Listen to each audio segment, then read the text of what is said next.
কি নিজের ফোনের লকটা চেঞ্জ করেছিস? কেন? আরে আমি একটা বন্ধুকে ফোন করবো তাই ও আমায় ব্লক করে দিয়েছে জানো। হোয়াটসঅ্যাপ থেকে কল কর। আমিও ব্লক করেছি, ইনস্টাগ্রামে? সেখানেও। বুঝছি। ওই মেয়েটা কি নির্লজ্জ রে, যে ব্লক করেছে তার পেছনে পড়িস না। আরে সেরকম কোনো ব্যাপার নেই, সত্যি আমরা যখন চ্যাট করছিলাম তখন ভুল করে ওকে আই লাভ ইউ বলে দিস। অজান্তে আই লাভ। নাম্বার বল। 9895133776। কি বলছিসটা কি, আসতে বল। 9895133776। হ্যালো, হাই অপর্ণা, আমি সঙ্গীত, তোমার ফ্যান বয় রোহিতের দিদি বলছি। ফোনটা কেটো না, ও একটু কথা বলবে। আমি কথা দিচ্ছি, বেশি বকবে না। হ্যালো, নিজের ফ্যামিলির লোকদের ইনভলভ করেছো?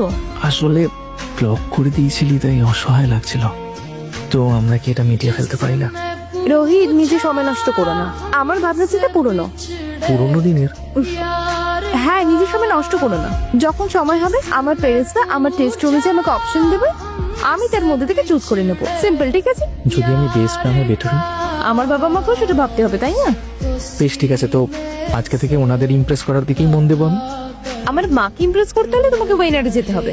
আর বাবা এখানে, বাবা বেশ নরম কিন্তু রাগী মানুষ। আমি ওনার রাগ কমিয়ে দেবো। আমার মতো দারুণ জামাই কোনো শ্বশুর কোথাও খুঁজে পাবে না। আচ্ছা জামাই, তুমি চালিয়ে যাও, আমার এখানে একটু কাজ আছে। আরে কারিস না, কারিস না, কারিস না। আমি আমার দিদির ফোনটা সবসময় পাবো না, ও একটু হিংসুটে আছে। সো প্লিজ আমায় আনব্লক করে দে। আচ্ছা, ভেবে দেখি।